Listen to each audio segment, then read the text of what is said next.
ಒಂದು ಯಾವುದೇ ಜ್ವರಕ್ಕೂ self medication ಅಂತ ಹೇಳಿದ್ರೆ ನೀವೇ ಪ್ರಿಸ್ಕ್ರೈಬ್ ಮಾಡಿಕೊಂಡು ನೀವೇ ತಗೊಳ್ಳುವ ಯಾವ ಮದ್ದನ್ನು ತಗೊಳ್ಳೋದು ಬೇಡ.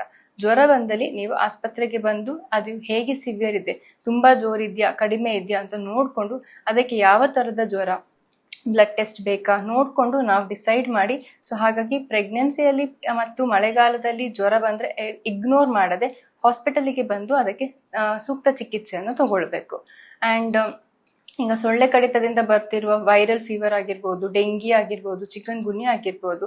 ಸೊ ಇಂಥ ಜ್ವರಗಳೆಲ್ಲ ನಮಗೆ ಪ್ರೆಗ್ನೆನ್ಸಿಲಿ ಕಾಂಪ್ಲಿಕೇಶನ್ಸ್ ಅಂತ ಹೇಳಿದ್ರೆ ನಾರ್ಮಲ್ ಆಗಿ ಮುಂದುವರಿಯುತ್ತಾ ಪ್ರೆಗ್ನೆನ್ಸಿಗೆ ಕಾಂಪ್ಲಿಕೇಶನ್ ಸ್ವಲ್ಪ ಜಾಸ್ತಿ ಇರ್ತದೆ. ಡೇಟ್ಗಿಂತ ಮುಂಚೆ ಡೆಲಿವರಿ ಆಗುವಂಥದ್ದು, ಅಥವಾ ನೀರು ಹೋಗುವಂಥದ್ದು, ಅಥವಾ ಹೊಟ್ಟೆಯೊಳಗಿನ ಮಗು ಬೆಳವಣಿಗೆ ಕಡಿಮೆ ಆಗುವಂಥದ್ದು, ತೂಕ ಕಡಿಮೆ ಆಗುವಂಥದ್ದು. ಸೊ ಇಂಥದ್ದೆಲ್ಲ ಕಾಂಪ್ಲಿಕೇಶನ್ಸ್ ಈ ವೈರಲ್ ಫೀವರ್, ಡೆಂಗಿ, ಚಿಕನ್ ಗುನ್ಯಾ ಇಂಥದ್ದನ್ನೆಲ್ಲ ಮಾಡುವ ಶಕ್ತಿ ಇದೆ. ಸೊ ಹಾಗಾಗಿ ನಮಗೆ ಎನಿ ಫೀವರ್ ಪ್ರೆಗ್ನೆನ್ಸಿಯಲ್ಲಿ ಬಂದಾಗ ಹಾಸ್ಪಿಟಲಿಗೆ ಬಂದು ಅಥವಾ ವೈದ್ಯರಿಗೆ ಬಂದು ತೋರಿಸ್ಕೊಂಡು ಚಿಕಿತ್ಸೆ ತಗೊಳ್ಳೋದು ಉತ್ತಮ ಅಂತ ನನ್ನ ಒಂದು ಸಲಹೆ.